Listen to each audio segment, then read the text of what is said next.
Hey y'all, cooking, cutting up, keeping it real.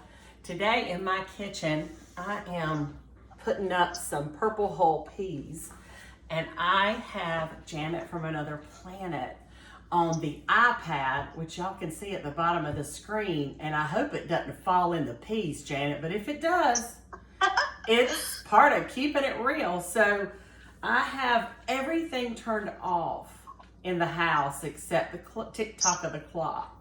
So when I was talking with Janet about the experience of going to see Paula Deen, she said, well, why don't we turn on the camera, and it'd be a great way to share that with the viewers. So that's what we're doing. So Janet, you've been in my kitchen before many times virtually, but welcome Thank you.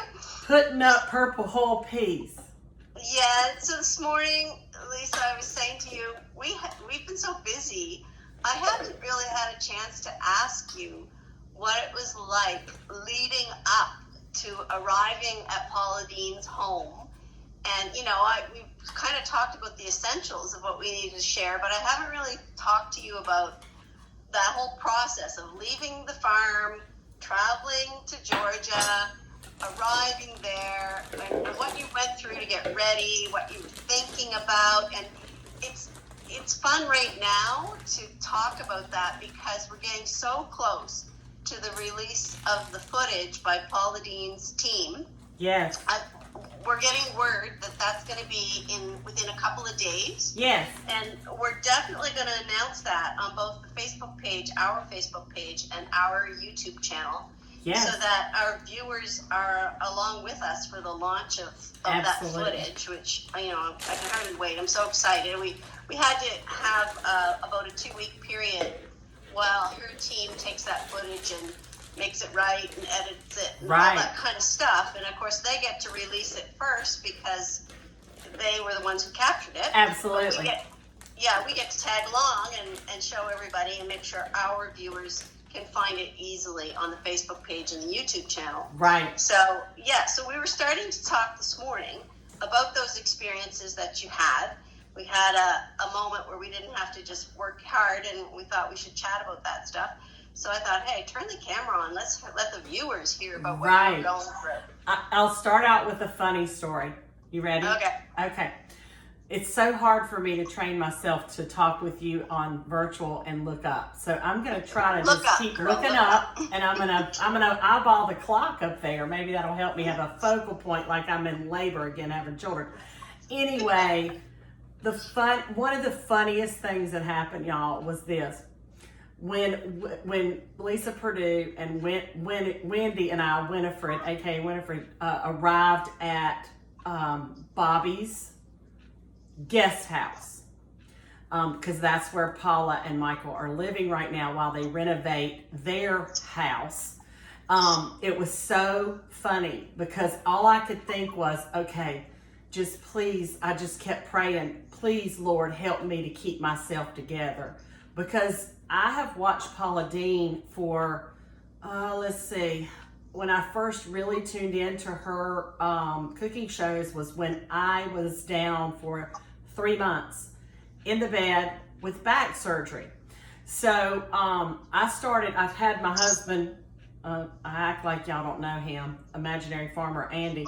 I said, bring me some index cards and a basket and a writing device. And so I don't know if it was a marker or pen or whatever, but I wanted to write down some of her recipes. So I was completely taken by her show.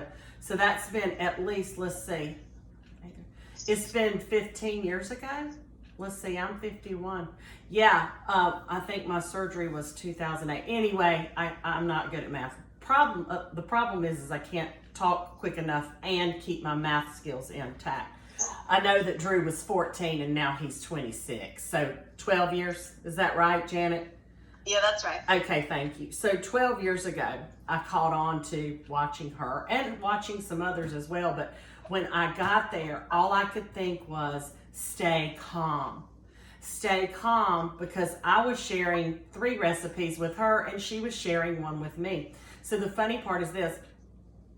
Teresa was there, which is one of her assistants and a dear friend of hers. And Teresa said, listen, you have full range in the kitchen. Just get out what you need for your recipes. So I'm like trying to stay in the zone, and I go in her cupboards and in her pantry and in her closet in that guest house to get the bowls out.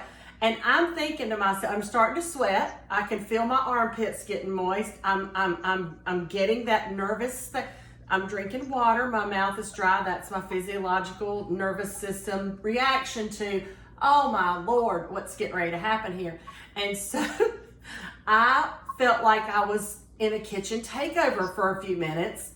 And then when she came out, Janet, it was like you and I talking. It was like visiting an old friend, not old age-wise, but a friend that I've known for so long. And it was a bucket list moment. It was surreal. I had to keep pinching myself a little bit throughout the day because I had to keep thinking, this is Paula Deen. You're in Paula Deen's kitchen, whether it be a guest house or not, you're in her kitchen. So it was an amazing experience. I don't even know. Sounds like she was very soothing too. She was very accommodating. She and Teresa and Eddie, all three, those are the two people that she relies on to help her with the videos. And I could not have asked for a better experience. I mean, I even got to play with her dog Lulu and her cat Pumpkin. I mean, come on. Bucket list for sure. Bucket list. So, different times when you've talked about Paula Deen or had interactions with her over the last 2-3 years, even though here in Nova Scotia, she's a predominant high-profile cook and is on the front. You know, you can't go to the grocery store checkout without seeing her face on the cover of different magazines. So she's certainly an international star cook. And I've always known about her, but because of your interest in her, I've gone on and researched her, and she's so popular. And in recent times, she's had some work with MasterChef. I saw her as a contestant back a little bit ago on Dancing with the Stars. I've seen her host Oprah or been on Oprah. I saw that she had a role in a movie with Orlando Bloom. And then she's had all her different TV shows on the Food Network. She's got her restaurants and millions of copies of her cookbooks sold. So it's one thing that the two of you have a meeting of the minds and are kind of like souls, and that she's been like a mentor to you through what you've seen on television. But it's another thing to recognize the accomplishments that she has and continues to have. And so no wonder you had to work at keeping yourself calm because, you know, there's a bit of that starstruckness probably that hits you. And very much. You gotta think, keep together, Lisa. I'm walking into this. Very much. I got to keep my faculties working here and keep my cool. Very much. To, you know, do what we're here to do. So. Well, and even Wendy and Lisa that went with me after we did the filming, because we were there from a little before 12 noon till about 6 o'clock. So it was kind of like hanging out with a sister from another mister kind of thing.